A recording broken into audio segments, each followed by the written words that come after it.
a esse tema, que é do professor Schein, né, que normalmente a gente tem a literatura traduzida, né, e a professora Fleury, que é a nossa referência nacional com relação a esse tema, né. Quem ainda quiser ter uma leitura mais tranquila, né, a respeito disso, o livro do professor Stephen Robbins, né, agora de 2010, ele tem um livro novo bastante interessante que pode ajudá-los nesse tema. Tá muito baixo, o pessoal pediu para falar mais próximo. Então deixa eu pôr aqui, eu acho. Deixa eu ajudar o pessoal aqui. Isso. Vai que assim fica melhor? Pode aproximar aqui Isso. Estão me ouvindo melhor agora? Aqui pela web. Tá, então qualquer coisa a gente interrompe. O pessoal já está vendo os slides? Posso começar? Mostrar para eles. Então agora vocês vão acabar vendo, alguns vão ver somente os slides, mas eu volto a conversar com vocês na sequência. Isso. Joia. Bom, então eu coloquei aqui para vocês já, para começar a nossa fala, um conceito de gestão pública, né, que fala que é um agente de mediação entre o Estado e a sociedade, cujos princípios de governança diferem do modelo corporativo, especialmente por transcenderem a questão de eficácia e de eficiência peculiares à esfera privada. Aquilo que eu vinha dizendo agora há pouco, né? Transcendem essa questão de eficiência e eficácia, mas não a dispensam, né? Então, durante muito tempo se deixou de lado um pouco a questão de qualidade, de envolvimento, de preocupação com os resultados da gestão pública, o que vem se recuperando fortemente nos últimos anos. Bom, ainda o Matias Pereira, ele fala que a gestão pública deve ser entendida como um sistema de governo, como um conjunto de ideias, de atitudes, de normas, de processos, né? Então vejam que a gente já tem que ver a gestão pública como uma ciência organizada, muito bem estruturada, né? E que acaba determinando então aí essa forma de exercer a autoridade política, né? E também atender aos interesses públicos. Bom, de qualquer forma, a gente precisa definir um pouco essa coisa de organização, né? Quando a gente fala de organização aqui, nós estamos falando de organização enquanto união de esforços com um interesse comum, né? Então, também pensando na abordagem sistêmica de administração, que pensa a empresa, a organização como um todo, né? Muito mais do que a soma das partes. Então, aquela teoria muito forte de que atualmente não basta mais que um determinado segmento, um determinado setor da gestão pública trabalhe eficientemente, enquanto outros deixem a desejar. Todas as experiências positivas que temos no Brasil e fora dele em gestão pública colocam a abordagem sistêmica de uma forma muito intensa, né? A estratégia muito bem elaborada, a equipe de trabalho interligada, né? Conhecendo muito bem os objetivos da instituição e assim sucessivamente. Então a organização ela é vista como um microcosmo social mesmo. Os nossos comportamentos enquanto servidores, enquanto agentes públicos, são os nossos comportamentos sim como cidadãos.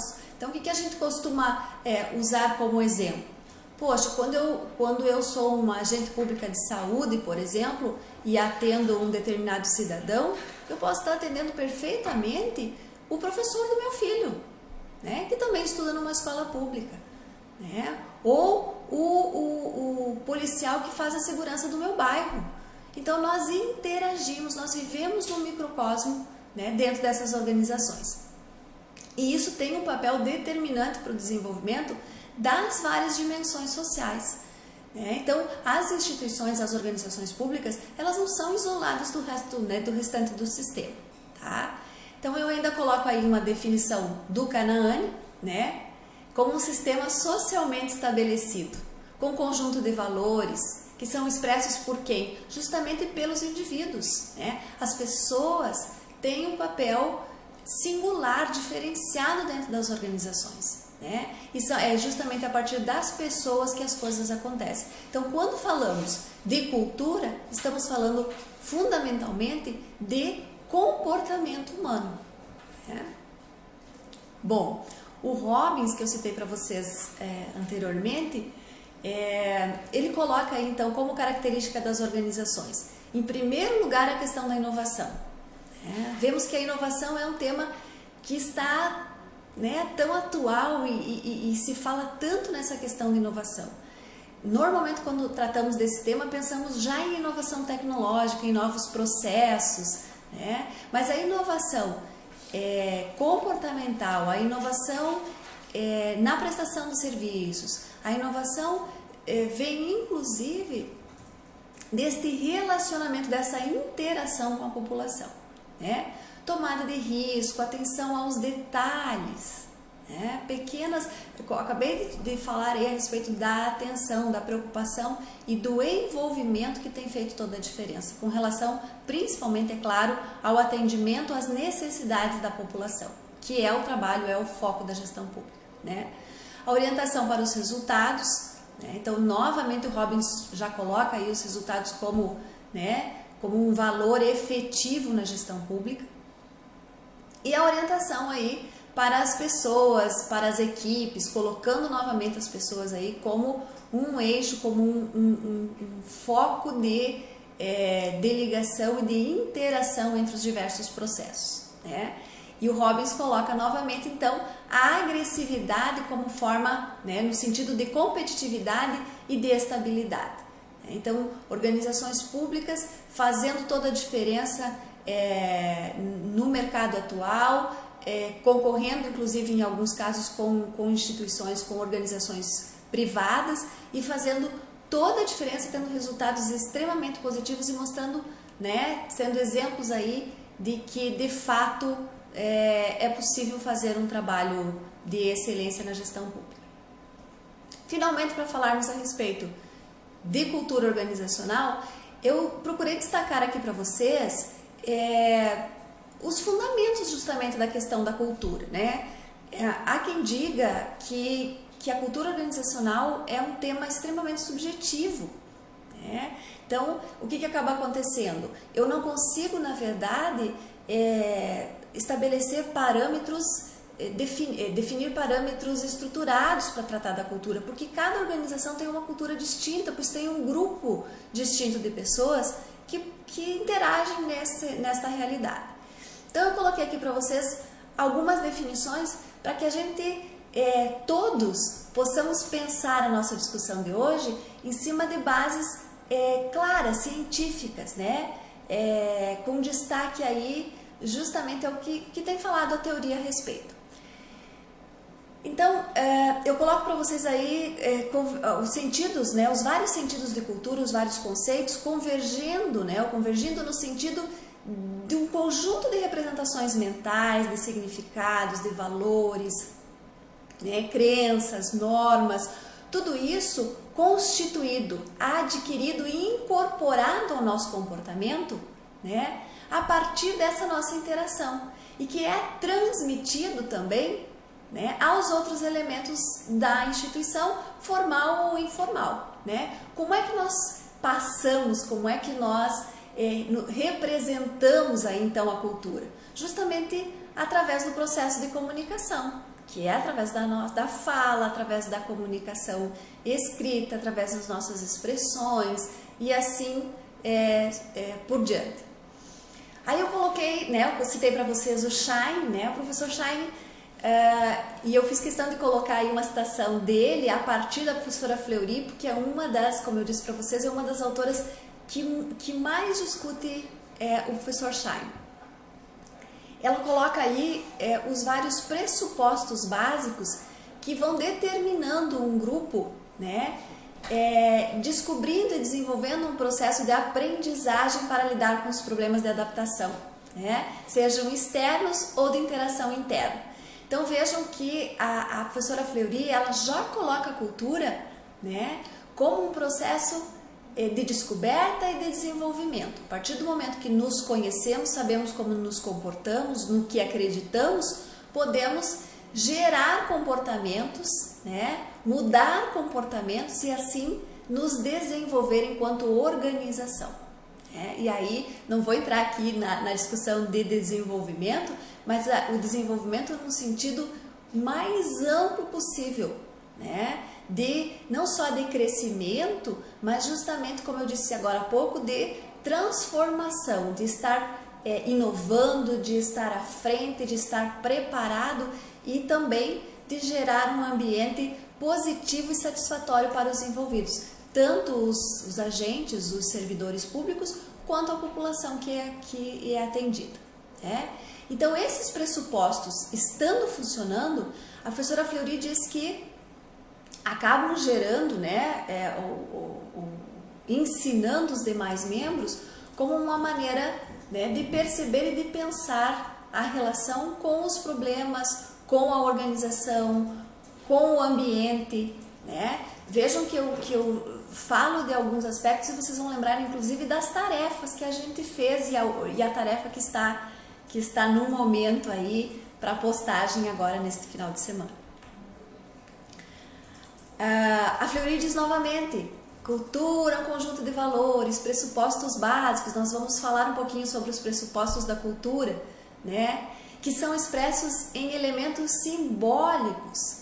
Cada organização tem os seus símbolos, as suas representações, os seus mitos, os seus heróis, E a partir dessa cultura que se ordena, que se atribui significações. Para algumas organizações, determinados comportamentos são muito mais válidos, têm um valor muito maior do que para outras instituições. Eu acredito que todos vocês, ou a maioria de vocês, já teve experiências em organizações distintas, E podem estar aí lembrando de como é o processo de adaptação, como na empresa ou na organização que trabalhávamos, no momento anterior, acaba, na organização nova nós acabamos tendo uma realidade completamente distinta e temos que, adaptar os nossos comportamentos aí, então, às exigências deste novo conceito, desse novo contexto. E ainda coloca aí a comunicação novamente como um consenso de instrumentalização das relações da dominação, Voltando aí ao destaque de que a comunicação é sim hoje e sempre foi, o nosso vínculo entre os grupos, entre as partes.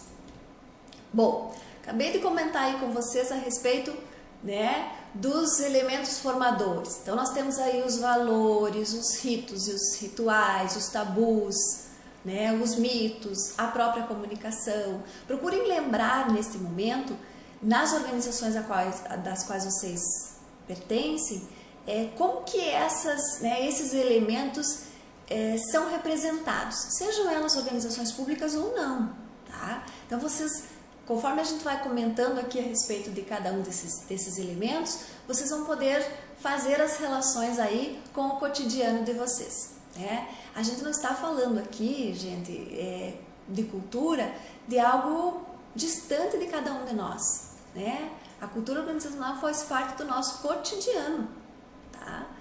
Bom, eu coloquei aí para vocês então uma pequena definição de valores. O que pensamos enquanto pessoas, enquanto profissionais, se reflete também nos valores que a instituição, que a organização a qual pertencemos, tem como foco, Então, claro que é o modo de ser, pensar e agir dos indivíduos, e esse conjunto de princípios acabam se externalizando como princípios, como valores, como eu disse agora há pouco, da instituição a qual pertencemos. Muitas vezes, inclusive, há um choque entre os nossos valores pessoais e os valores da organização, E aí há normalmente também uma ruptura nessa relação. Normalmente ou não conseguimos nos adaptar à organização ou a organização nos rejeita ou rejeita os nossos valores e os nossos comportamentos.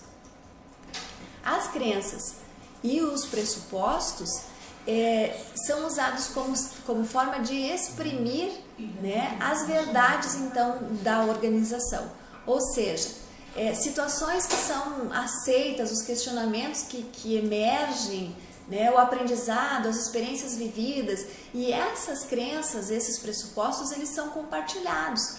Então, quantos de nós já não tomou uma decisão ou não partiu para uma determinada ação ou não usou uma estratégia no trabalho e teve aí a interação com um colega, a partilha de um colega dizendo, olha, nós já tentamos isso não funcionou, isso não deu certo, a nossa experiência foi negativa ou foi muito positiva nesse sentido, e aí fazemos as adaptações, né? Então, essas crenças também estão, elas não são estanques, elas também estão ligadas aos valores e que acabam sendo ligadas aos tabus, né?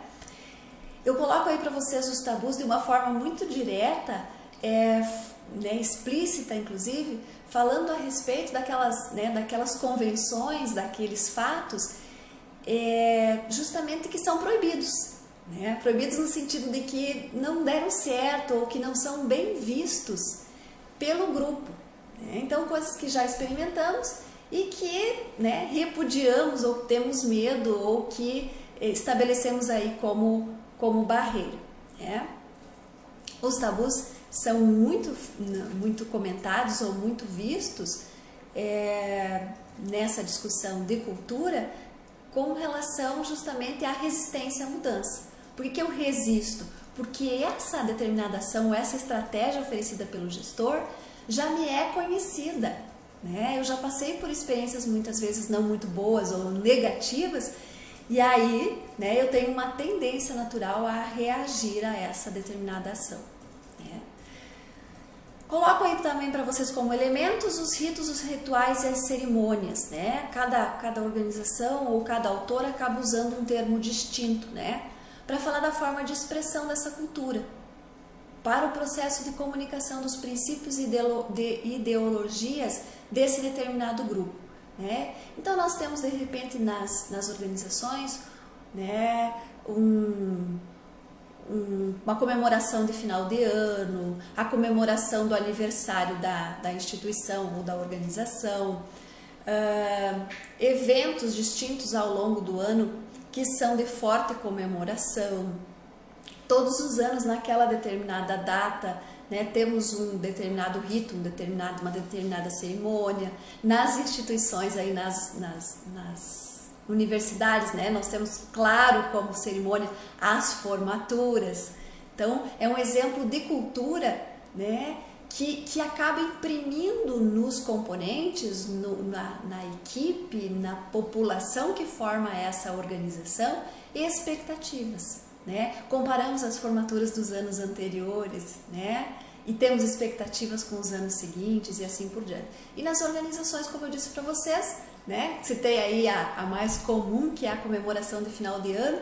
De repente temos um novo gestor na empresa, na organização ou na empresa, que opta por não fazer a comemoração ou por fazer uma comemoração do final de ano diferente. Normalmente isso gera, né, desconfortos. Assim como tem pessoas que aprovam, né, tem aquelas que sentem saudade da comemoração tradicional da empresa. Por quê? Porque já faz parte da cultura, né? E os heróis? Né?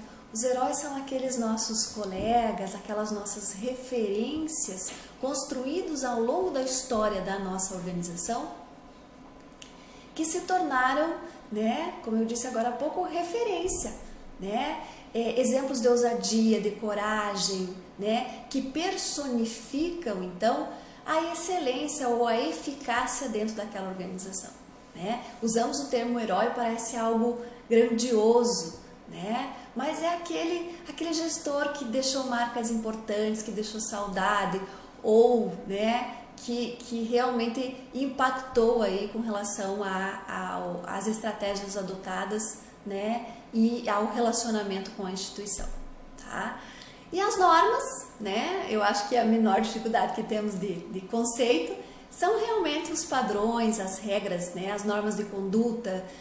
Normalmente elas são impostas aos membros, né, mas muitas vezes também elas são determinadas ou indicadas por comportamentos, né, ou por discussão interna. Normalmente nas organizações de vanguarda, as normas são criadas a partir das necessidades e das expectativas da própria equipe que a forma, né? Ainda temos as histórias e mitos que fazem aí com que, né, principalmente os novos integrantes das organizações passem a conhecê-la melhor, né? O problema das histórias e mitos para que conheçamos as organizações acabam sendo que as histórias, né, nós passamos a conhecer as organizações a partir do olhar, a partir do relato, então, dos veteranos, dos colegas mais antigos e assim por diante. Nem sempre, né, temos a interpretação da história como de fato ela aconteceu, mas pela perspectiva, pelo olhar, né, de um colega que vivenciou ou também que ouviu falar e que nos transmite esse processo todo. Quando falamos de cultura, lembramos que esse processo da história e dos mitos que são nos repassados, eles acontecem normalmente num processo de socialização, né? Então é quando nós chegamos na organização que passamos a conhecê-la, né? Muitas vezes, como eu disse, a partir do olhar dos nossos colegas, né? Para concluir, então, o processo de comunicação, né? Um elemento agregador, um elemento fundamental, né? De ênfase, não só atualmente, mas ao longo do tempo, principalmente como um indicativo de um fator até negativo, um fator que gera um certo gargalo dentro da organização, né? Coloquei aí para vocês a definição, né, de um ato ou efeito de emitir, transmitir e receber mensagens. Parece algo tão simples, né? E sabemos o quanto o processo de comunicação, às vezes, ele é truncado, às vezes ele passa por barreiras e acaba gerando aí dificuldades, problemas de relacionamentos e tudo mais, né? Nós que estamos nos comunicando tanto pela plataforma, né? Que difícil essa falta do contato pessoal e dessa interação mais direta. Por isso que às vezes temos que trocar tantas mensagens, né? Para uma mensagem, uma comunicação tão simples que se estivéssemos de forma presencial teria um efeito muito mais rápido e eficiente. Nós vimos então aí que a professora Fleury fala lá na definição de cultura dos pressupostos, né? O próprio termo está dizendo o que pressupõe a cultura de uma organização, né? E ela apresenta 3 níveis distintos para pressupor a organização. O primeiro deles, ela chama de nível de artefatos visíveis, O próprio nome está dizendo, são as coisas, as imagens, o que se percebe, o que podemos ver, o que podemos perceber num primeiro contato, Então, logicamente, são os comportamentos, a própria organização interna, né, daquela instituição, daquele determinado departamento público e assim por diante. Então, a importância de termos, dentro dessa questão de organização interna, de acomodação desse público, de uma recepção adequada a esse público, porque a partir do momento que ele acessa, né, a organização pública, ele já está avaliando, né, ele está se sentindo bem ou não, né, ele sente que ele está sendo, como eu disse agora, adequadamente recebido, acomodado até o momento dele ter o seu problema resolvido, ou pelo menos dele de ser ouvido.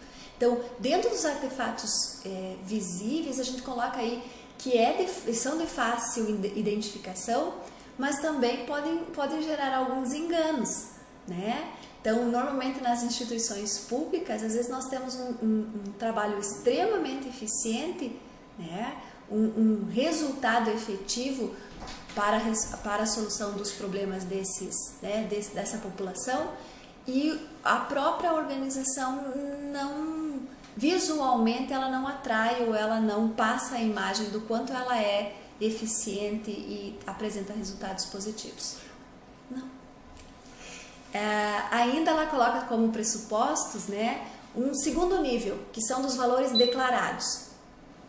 Quantos de nós já não chegamos em alguma instituição, né, pública ou privada, e vimos um banner, um luminoso, ou um painel falando a respeito dos valores dessa instituição, da missão, da visão, né, onde deixa muito claro, né, o que se pretende, a que se dispõe essa instituição, tá? Então ela coloca isso como uma forma explícita da declaração desses valores. O que a gente coloca aí, que apenas expressar essa idealização, essa representação, não basta. É importante que a equipe, principalmente a equipe, esteja consciente dos valores, da missão e da visão dessa instituição, né? De forma muito direta, muito clara. O que eu faço nessa instituição? Qual o meu papel? O que a instituição, o que a organização espera do meu trabalho? E com isso, o que a população, né, que busca o meu trabalho, qual a expectativa dela com relação a ele? Né? E por fim, ela coloca aí como terceiro nível de pressupostos, os pressupostos inconscientes, né, que ela chama de certezas tácitas.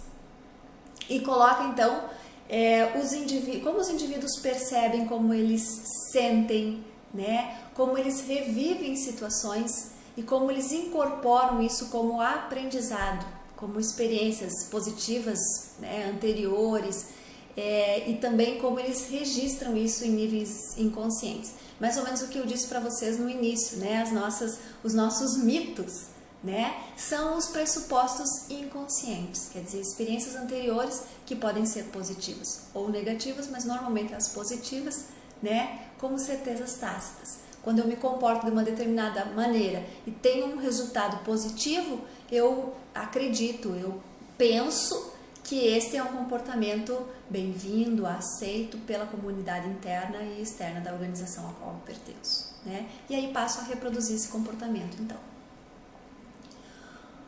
Bom, a Fleury ainda coloca a importância de desvelar, ela coloca o termo desvelar como se fosse conhecer, desvendar a cultura de uma organização para aí começar um processo de interferência, para a partir desse conhecer a cultura poder gerar algum tipo de mudança, né? Então talvez alguns de vocês também tenham tido a experiência de ter um novo líder aí, o chamado chefe, né? Às vezes é indicado, tem uma indicação política muito comum, isso também nas nossas realidades, e a pessoa às vezes vem cheia de boas intenções, fazendo mudanças, cheio de expectativas, né? E ele esquece que aquele grupo, né, também tem as suas expectativas, tem as suas histórias, os seus mitos, né? Todos aqueles pressupostos, todos aqueles elementos, e aí ele chega e quer interferir naquele processo todo.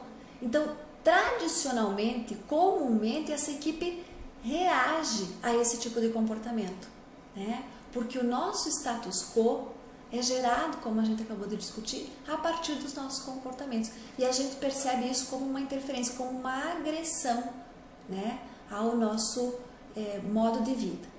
Então, para desvendar a cultura, a Fleury diz que a primeira coisa que a gente tem que fazer é conhecer o histórico da organização, né? Como que foi criada, quais são seus valores, como se comportam, por que se comportam desta forma, né? Vocês devem lembrar que alguns alunos que se comunicaram comigo acabaram também colocando alguns comportamentos que são restritivos nas organizações públicas, e eu lembrei a vocês que esses comportamentos são resultados de um processo histórico, né? Não nos comportamos desta forma deliberadamente, nos comportamos desta forma como, né, resultado de uma caminhada. O que não significa que não podemos e não devemos mudar, né, gente? Só para lembrar que somos resultado, então, dessa história. Como ocorre o processo de socialização, né? Todo mundo, como eu disse aqui, já, né, teve os seus primeiros dias, o seu primeiro contato na organização, e nesse primeiro contato aqui é o momento em que fazemos as tentativas, é o momento onde as pessoas dizem para nós como que essa organização funciona, o que vale, o que não vale, o que acreditam, o que não acredita, né?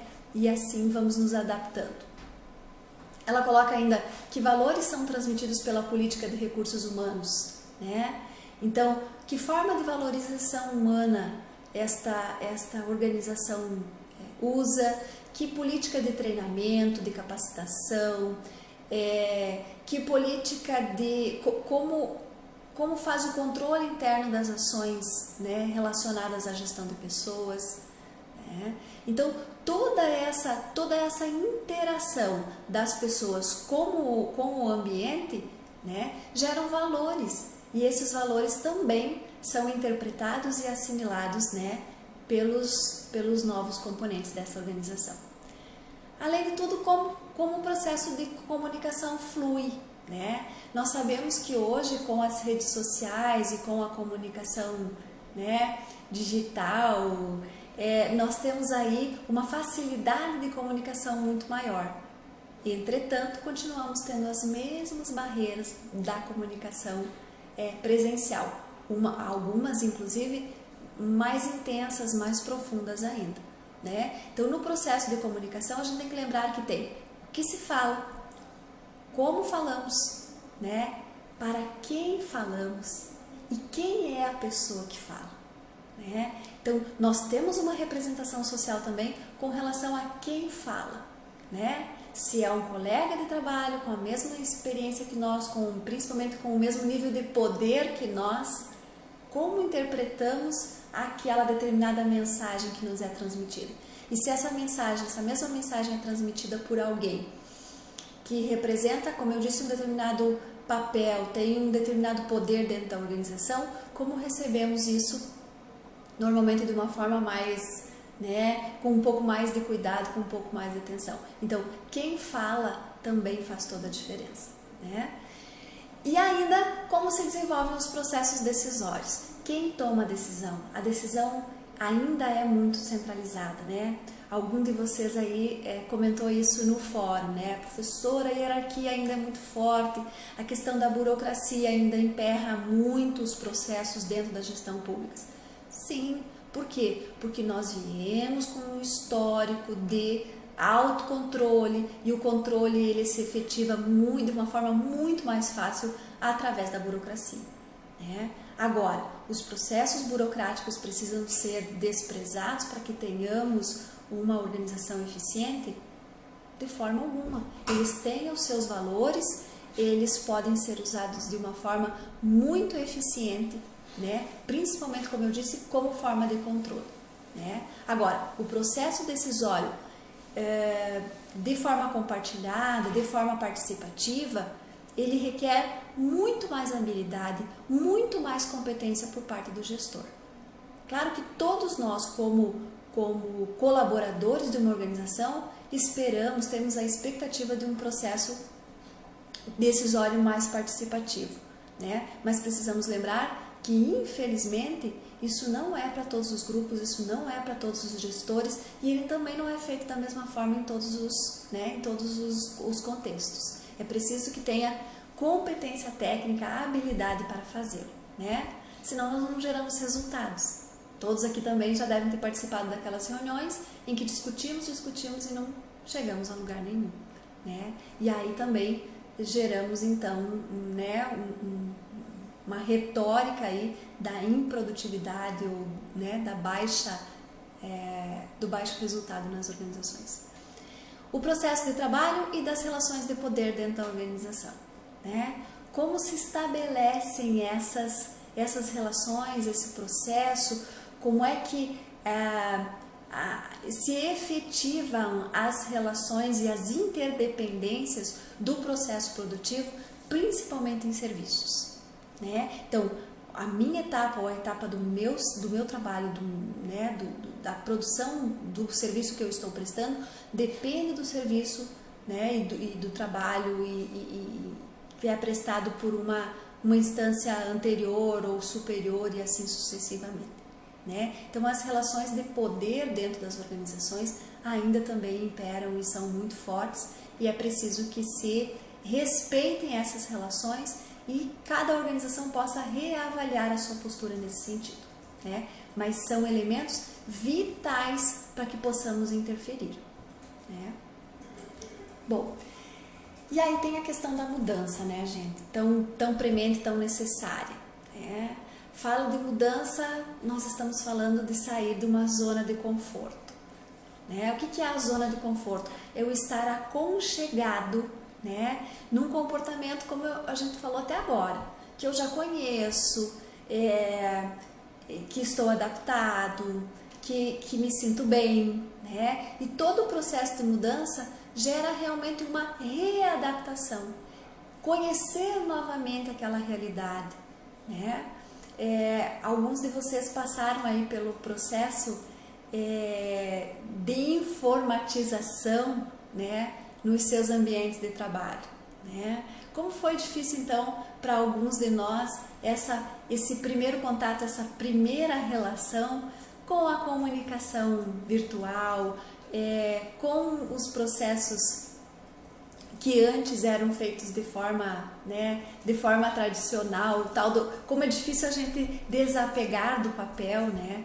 Como é difícil a gente confiar que aquela mensagem ou que aquele serviço online, né, as ferramentas de e-governo que nós estamos usando de uma forma tão intensa, será que realmente o processo se efetivou? Né? Será que o enviar lá, que o clique que eu dei no enviar realmente foi? Porque é diferente do presencial, né? Foi uma mudança de cultura muito grande. Então a gente tem aí nesta geração que a literatura hoje chama de geração X, né? Uma geração que teve que se adaptar demais, né? Teve que se reinventar. E aí nós temos também a geração Y, né?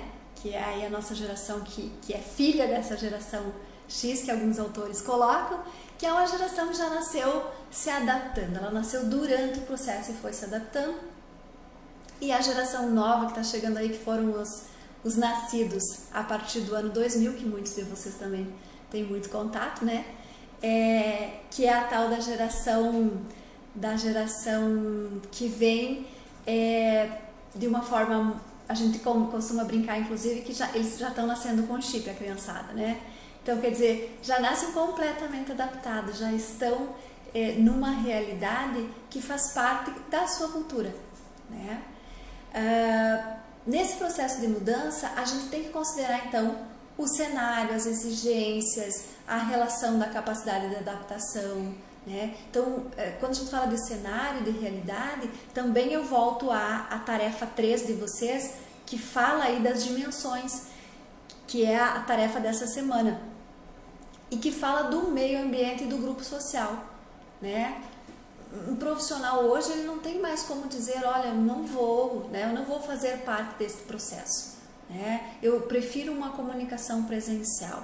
Não, eu não vou me comunicar dessa forma, ou eu não vou participar desse processo, né? As exigências e a adaptação, elas são inerentes, né? Bom, essas novas demandas, esses processos, essas tecnologias, né? Tudo isso faz parte, então, de um passaporte para o desenvolvimento e para a competitividade, né? Então, a partir do momento que eu não interajo ou que eu não uso uma determinada ferramenta, eu vou usar aí a tecnologia como exemplo, eu simplesmente passo a estar fora do processo, né? Erroneamente no Brasil, a gente tem que lembrar que algumas pessoas ou que alguns grupos colocam fortemente essa comunicação virtual e essa interação como algo acessível a todos, né? Eu não tenho dados atuais aí, mas a última pesquisa que eu li a respeito disso dizia que 12% da população brasileira tem acesso, por exemplo, à internet. Então, dizer que todos temos acesso é bastante perigoso, né? Então, essa avaliação da realidade é extremamente importante. Bom, a resistência à mudança. Quando a gente fala de resistência à mudança, eu fiz questão aqui de colocar a Shu, né? Que o professor Berg usa no livro que é o nosso livro base aqui, porque ela coloca pontos positivos. Quando a gente fala de resistência à mudança, normalmente o que acaba acontecendo? Nós vemos isso como quem resiste à mudança emperra o processo, dificulta, né? É aquele nosso colega mais rabugento, né? O do contra, tá? E acho que coloca aqui a resistência à mudança como elemento, muitas vezes, vantajoso para a organização, que faz com que principalmente o gestor pare e reavalie aquela determinada estratégia. Veja o que ela coloca aqui.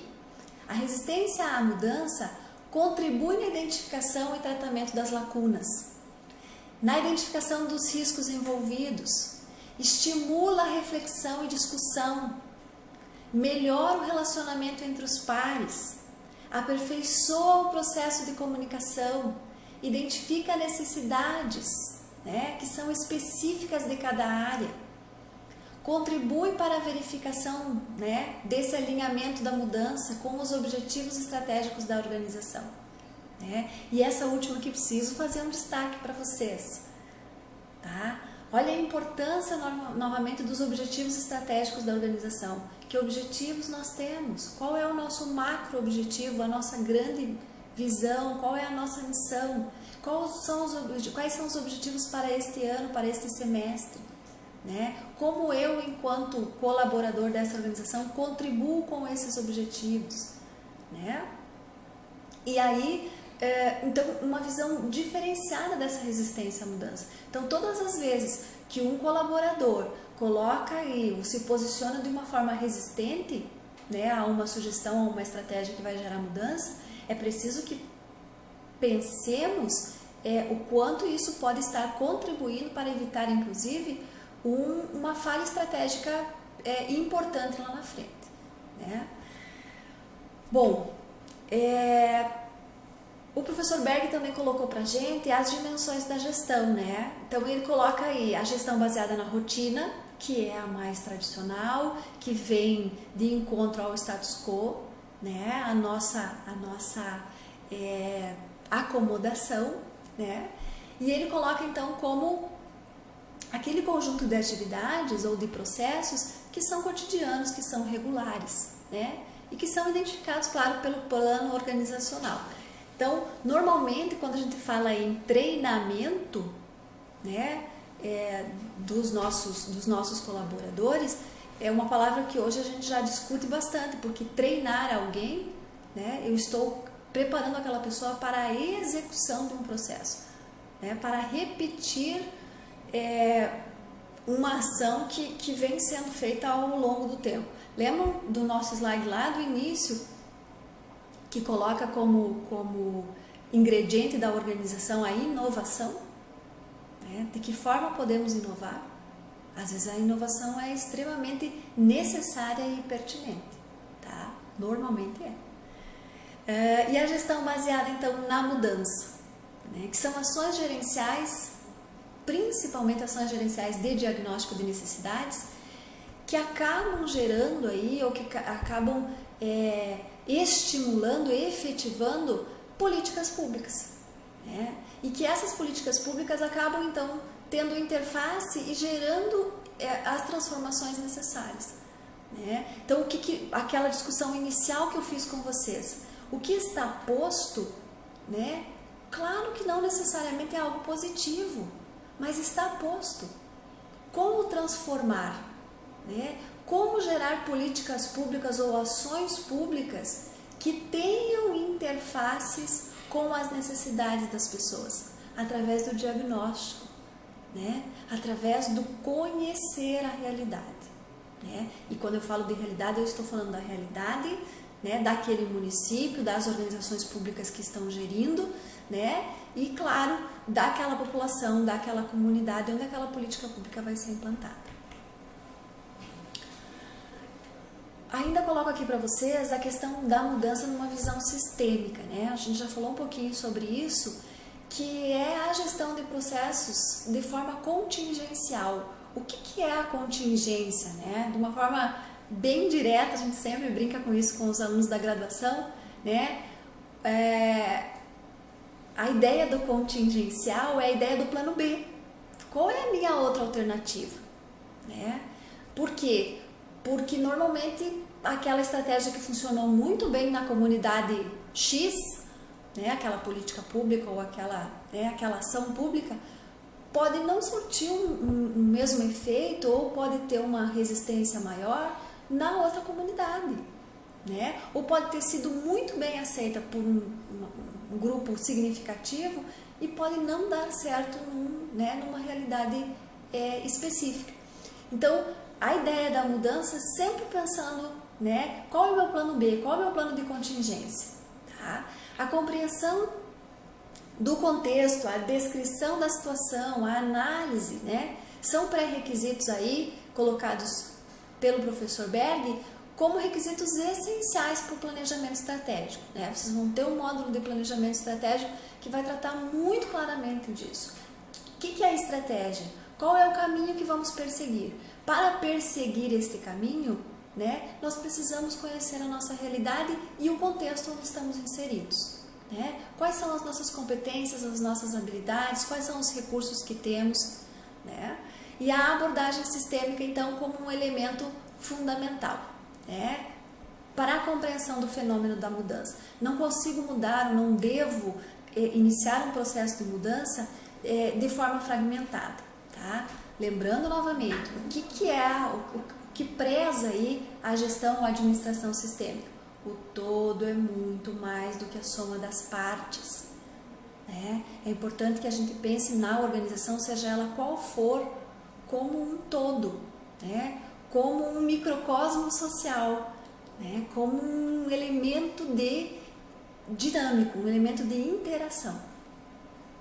Bem, aí eu coloquei para vocês outra autora, que é a professora Carvalho, né? Ela coloca as implicações, né, estratégicas da cultura organizacional, tendo como foco aí esse conjunto de regras de tomada de decisão que acabam orientando o comportamento da organização. Né? E aí ela coloca, né, 3 perspectivas muito claras: o aspecto técnico, político e ainda o aspecto cultural. Tá? E quando ela fala de aspecto técnico, aquisição e aplicação do conhecimento técnico-científico.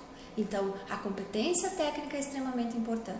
Algum de vocês aí colocou no fórum a questão de uma seleção para agentes públicos, para servidores públicos, mais criteriosa, enfim, de melhor qualidade e tudo mais. A gente tem visto que cada vez mais a seleção, né, os concursos públicos, eles têm procurado selecionar pessoas com um nível de capacitação cada vez maior. Né? Nós continuamos com alguns problemas de qualidade dentro do serviço público, normalmente por quê? Porque nós esbarramos em questões comportamentais, nós esbarramos na questão de cultura.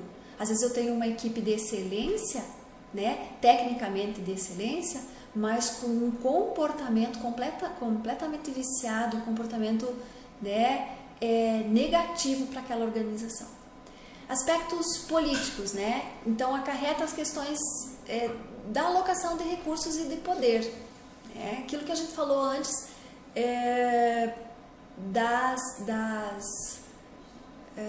das políticas de recursos humanos. Né? A ideia da carreira, dos planos orçamentários, do que se espera, de quais são então as negociações que temos internamente para gerar aquele determinado resultado. E o aspecto cultural, né, que como a gente está, né, o foco da nossa discussão, valores e crenças que precisam e que devem ser compartilhados, então, para poder beneficiar as organizações. Bom, encerrando a nossa discussão, eu coloquei aqui as regras, então, não só para planejar, mas para gerar melhoria no serviço público, colocado pelo professor Matias Pereira, né, que é um dos autores aí que nós temos maior acesso e que acaba tendo uma linguagem muito mais próxima, muito mais direta, principalmente para os iniciantes em gestão pública. Né? Então, ele coloca alguns fatores que vocês podem ver aí: conhecer bem os usuários, realizar pesquisas, procurar apoio político para projetos, ter liderança, né, interna forte, buscar o feedback dos usuários e dos servidores. Então vocês vão ver que essas regras ou essas indicações que o professor Matias Pereira coloca, a maioria, se não todos os professores que já tiveram e que terão contato com vocês, de uma forma direta ou indireta, eles vão estar pontuando esses fatores, né? Eles vão estar lembrando desses elementos que o professor Pereira coloca. Reunir a equipe, né? Assegurar então a disponibilidade de recursos suficientes, né? Nós vimos muitas políticas públicas muito positivas, muito interessantes, que geraram muitas expectativas, mas que no planejamento os recursos disponíveis ou os recursos orçados não foram suficientes, e isso gera uma frustração tanto na equipe, né, que se prepara e que implementa uma determinada política pública, quanto na população, né? E desacreditar uma ação é uma das piores ações que nós podemos ter, né? Capacitar servidores e gestores, e olha o foco dessa capacitação. Vejam que ele não usa o termo treinamento, ele usa o termo capacitação, que é muito amplo, que é muito maior, que tem a ver com habilidades e competências, né? O foco está no cidadão, né? De um modo geral, a gente pode dizer, né, talvez erroneamente, mas ele é o nosso cliente. Buscar melhorias contínuas e permanentes, né? E desenhar e implementar mudanças de acordo com o tipo de organização. Cada organização é ímpar, cada organização é diferente, cada organização tem o seu, né, o seu valor, o seu contexto, né, o seu público diferenciado. Buscar mudanças simples, né? A gente pensa no processo de mudança, a gente pensa nos grandes impactos e as pequenas ações, que normalmente fazem toda a diferença, né? Identificar e diluir eventuais resistências. Lembrem que a resistência pode ser positiva. Vamos motivar esses servidores, mostrando para eles o quanto uma determinada ação, uma determinada mudança pode gerar, né, uma melhoria no seu desempenho, né? Pode gerar satisfação para ele no trabalho e principalmente uma valorização, né, da sua postura, do seu papel perante aquela sociedade que ele atende, né? E ainda esperar um progresso, né, de mudança sempre mais lento e sempre mais pausado. Também a gente não pode pensar em grandes mudanças intensas e que acabem, né, num processo rápido. As mudanças precisam realmente ser lentas, porque nós estamos falando de mudança de comportamento, mudança de cultura, né? Bom, eu vou falar mais à frente aqui da atividade de avaliação, que vai vir para o final da discussão de hoje. Daqui a pouco vocês vão conversar com a professora Denise, mas antes de falar sobre isso, eu então vou disponibilizar para vocês um momento para possíveis perguntas, né? Talvez vocês não tenham, eu imagino que as dúvidas não sejam assim tão profundas, tão intensas, mas a gente vai ter aí um momento de discussão com vocês, e aí depois eu vou falar, como eu prometi para vocês, a respeito das tarefas e a respeito da nossa avaliação, da nossa prova, né, que vem na sequência, quais são as nossas expectativas com relação a ela. Muito bem. Professora, a ITAPV gostaria de fazer uma pergunta? Claro, fique à vontade. Professora, Oi. com relação à atividade dessa semana, a senhora podia comentar um pouquinho sobre os 4 variáveis que a senhora pediu na atividade? Então, posso sim. Eu, na verdade, como eu disse há pouco, eu gostaria até, vou fazer esse comentário já que você perguntou, mas eu gostaria muito de comentar as tarefas na sequência. Eu preferia que nós agora, na sequência, conversássemos um pouquinho, se vocês têm alguma pergunta com relação ao conteúdo que nós abordamos. Mas, de qualquer forma, né, já falo sobre isso, que aí concluímos essa questão das tarefas, então, e depois voltamos às perguntas, se vocês tiverem perguntas com relação ao conteúdo. Bom, na tarefa dessa semana, o professor Oliveira coloca as dimensões. Que dimensões que ele coloca lá para nós? Primeiro, a questão do meio ambiente, né? A que meio ambiente ele está se referindo? Ao meio ambiente organizacional, né? À instituição, ao ambiente onde nós estamos inseridos, à empresa, né? Se estivéssemos falando de uma organização privada. Aí ele coloca também fortemente a questão da flexibilidade. Quando ele coloca a própria organização, ele coloca a dinâmica dela, né? Como é que ela se comporta. Ele coloca também o indivíduo, o ser de forma única dentro da organização, e ele coloca o grupo social, que ele está se referindo ao grupo interno, né, aos diversos funcionários, aos líderes, né, e também a essa relação entre ser individual, este ser neste grupo, né, interno, essas relações internas, e ainda deles todos com o meio externo. As organizações não podem de forma alguma serem vistas de forma isolada. Elas estão em constante relação com o meio externo, né? Então, quando falamos de ambiência, estamos falando do ambiente interno e externo. Então, qual que é a nossa proposta de trabalho para vocês? É de que vocês criem, que vocês possam exemplificar como o meio ambiente, como que a organização, a dinâmica da organização, como esse grupo social e esse indivíduo interagem, a partir então de um exemplo. Tá? Vou tentar ver se eu consigo usar um exemplo aqui para vocês. Um profissional capacitado tecnicamente e que desenvolve habilidades pessoais, né, típicas para uma determinada ação, é o profissional, ou pode ser o profissional mais indicado para a interação direta com a população quando se insere numa nova política ou uma nova ação, né? Então, veja, se eu tenho uma capacidade técnica que me permite sanar as dificuldades dessa população ou desse cliente, e eu ainda tenho habilidades pessoais, eu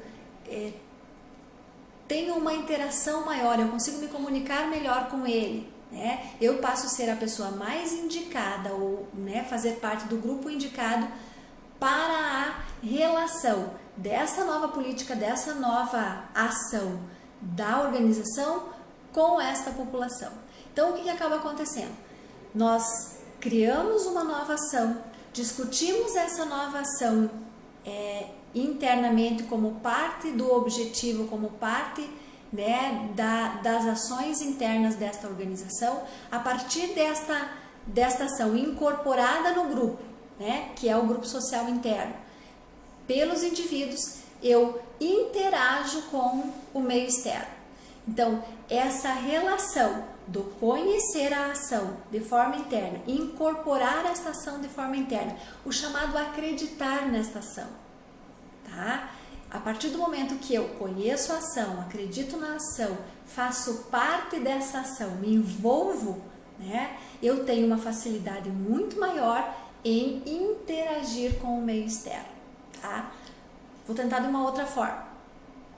Muitas ações, muitas políticas públicas, elas não se efetivam, elas realmente não são incorporadas pela população, pelo cidadão, porque elas não são incorporadas também e em primeiro lugar, pelas organizações que estão difundindo, né? Vou dar um exemplo da saúde. Nós temos um nível de mortalidade infantil altíssimo.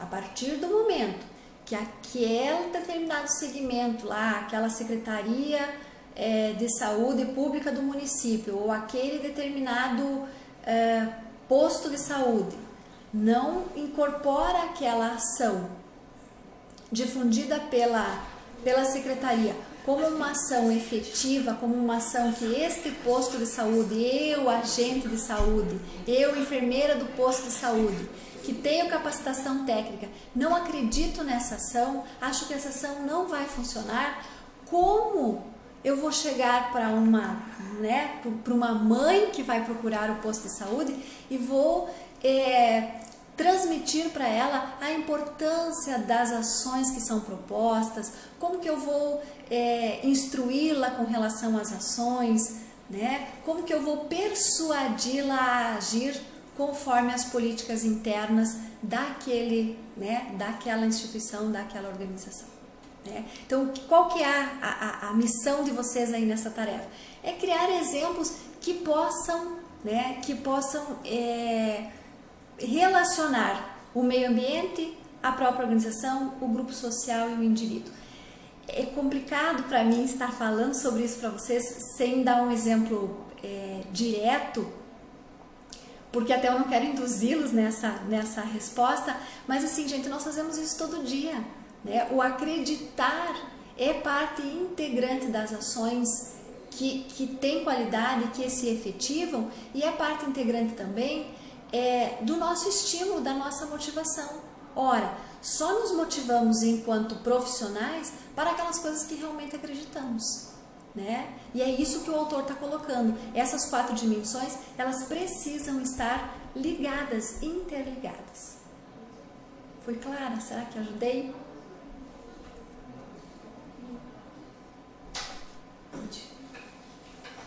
Mais alguma pergunta com relação a essa tarefa?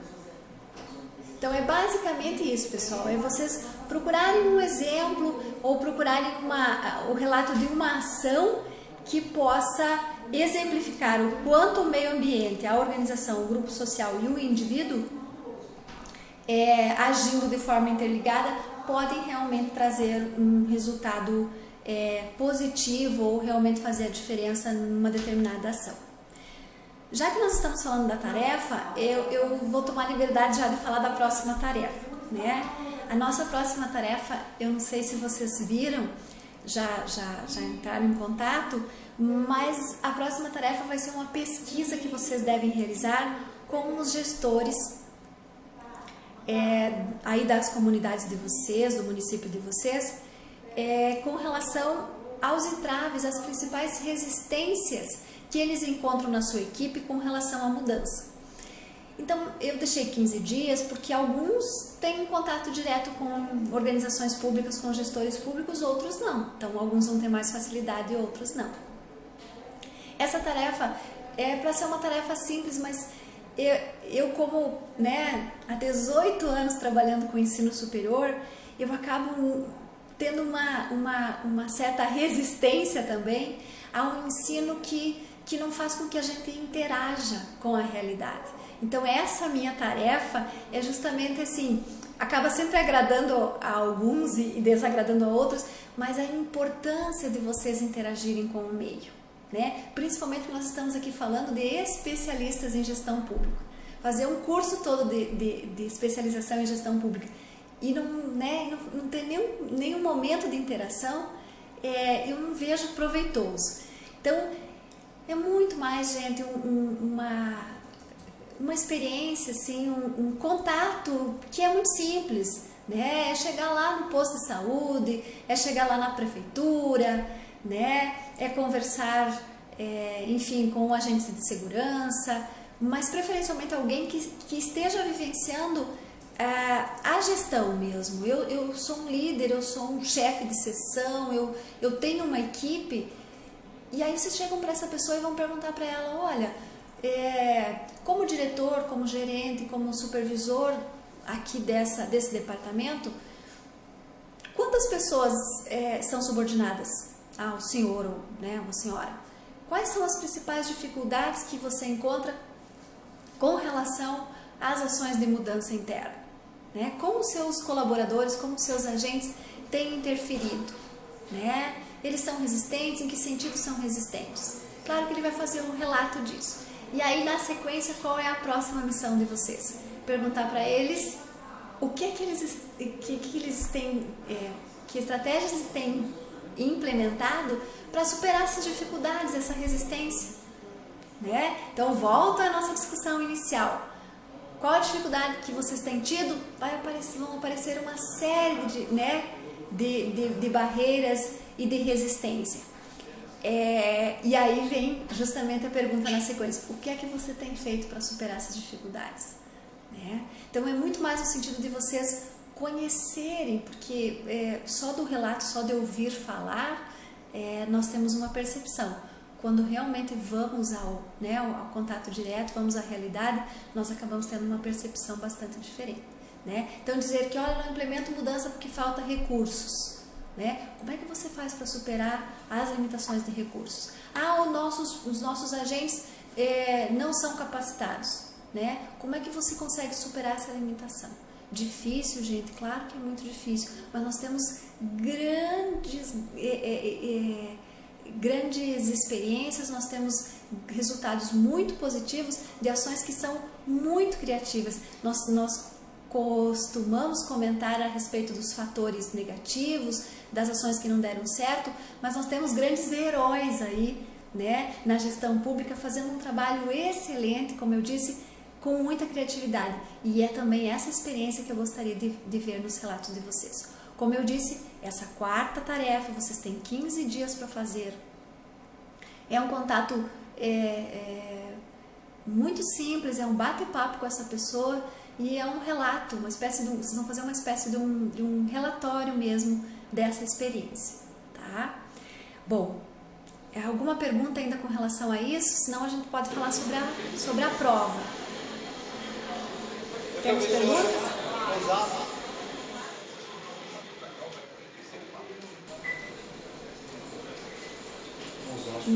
Osasco?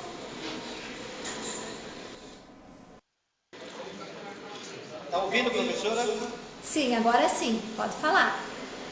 Ok.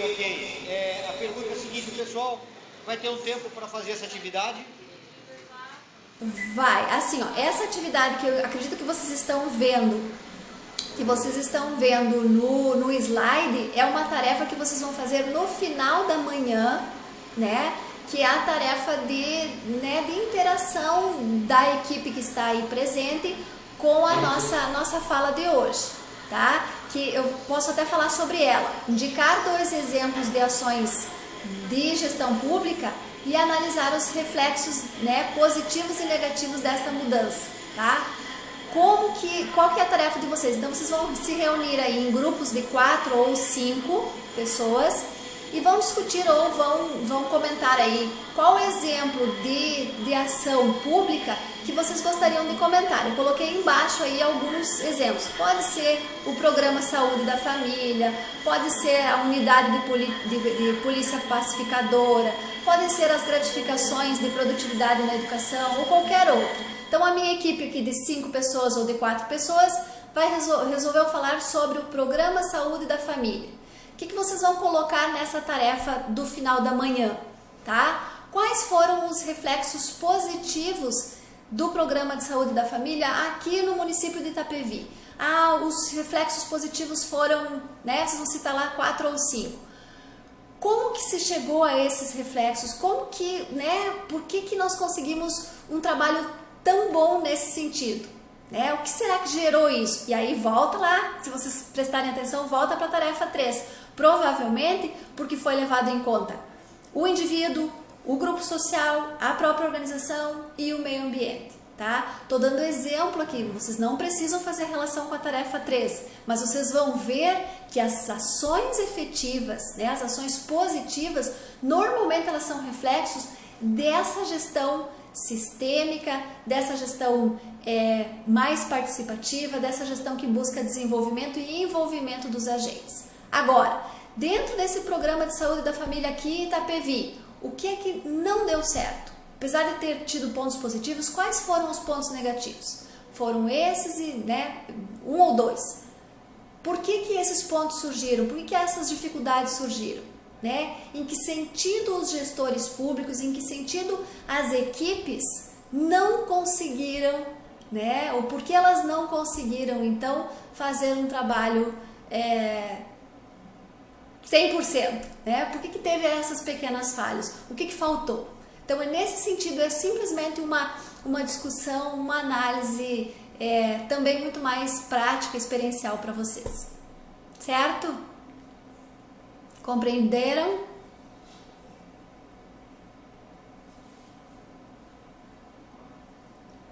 Mais alguma pergunta com relação às tarefas? Não? Ótimo. Pessoal, só antes de repente, se vocês tiverem alguma pergunta a respeito da nossa discussão de hoje, eu gostaria de comentar com vocês a respeito da nossa prova, né? Acaba acontecendo normalmente perto do período de provas, o pessoal mandando mensagens no sentido então de que eu me posicione com relação às expectativas de vocês, o que esperar da nossa prova. Bom, a nossa prova vale 5 pontos, ela tem 5 ou 6 questões e eu não faço prova onde vocês precisam ter memorização de conceitos, porque é uma questão muito pessoal como professora, de que principalmente como especialistas, eu acredito que vocês precisam manipular o conhecimento, né? Trabalhar esse conhecimento de uma forma prática, de uma forma aplicada. Então, vocês vão ver que nas questões eu coloco os conceitos e peço que vocês façam a relação desses conceitos como eu disse, com a aplicação. Então, o que nós vamos trabalhar? Que elementos nós vamos trabalhar na avaliação tradicional, né, na prova de vocês? Conceito de organização pública, né, no sentido do meio ambiente, da estrutura, da hierarquia, da burocracia, que elementos compõem essa gestão pública, né, essa organização pública. Depois, claro que nós precisamos trabalhar um conceito de cultura, né, o que é efetivamente cultura, é o cerne da nossa discussão aqui, tá? Como esses traços culturais na organização pública acabam implicando no processo de mudança, toda essa questão do desvelar a cultura nós precisamos levar em consideração, né?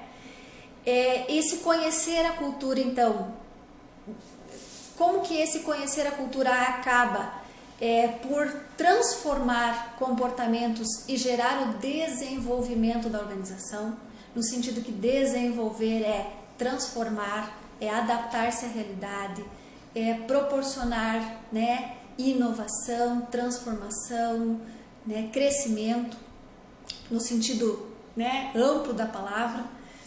E ainda como os elementos de resistência à mudança e de superação, que vocês viram que são aí as nossas principais tarefas ao longo da nossa discussão, do nosso módulo, como que esses elementos de resistência à mudança e à sua superação interferem ou estão ligadas no objetivo organizacional. Então, vocês viram aqui que na minha fala eu procurei destacar várias vezes a questão de que o objetivo da organização, seja ele o objetivo estratégico, ou a missão dessa organização, ou os objetivos operacionais, o como eles estão ligados com o resultado, com a transformação comportamental dessa organização, né? E ainda a questão muito forte que não dá para a gente desprezar atualmente é a questão da visão sistêmica, né? Que é muito centrada novamente no objetivo da organização, novamente no envolvimento das pessoas, novamente na ideia de que nós não participamos de um processo que é neutro. Ele é um processo extremamente racional, nós temos como prever despesas, prever, né, recursos, a capacitação, as necessidades da população. Então, é um processo extremamente racional, com foco nas pessoas e nas relações, né, então, de interação entre o meio interno e externo, e principalmente, gente, que a gestão pública precisa estar ligada em mecanismos de controle. Que mecanismos de controle, né, os gestores públicos precisam ou podem gerar para buscar ou para perseguir resultados cada vez mais positivos e significativos, certo? Então, são esses elementos que nós vamos trabalhar. Não vou fazer pergunta para vocês onde vocês tenham que reproduzir um determinado conhecimento, memorizar um determinado conhecimento. Eu trabalho os conceitos com vocês, eu apresento os conceitos na prova e vocês manipulam esses conceitos, claro que com questões descritivas e ainda com questões optativas, né? E ainda a nossa prova vocês podem fazer consulta, até porque, né, vocês precisam interpretar essas informações para poder responder as questões. Então, eu não... a mim não faz diferença se vocês fazem consulta ou não, tá? Porque, como eu disse, é a manipulação do conhecimento que é o meu objetivo principal aqui, certo? Dúvidas com relação às avaliações? Não?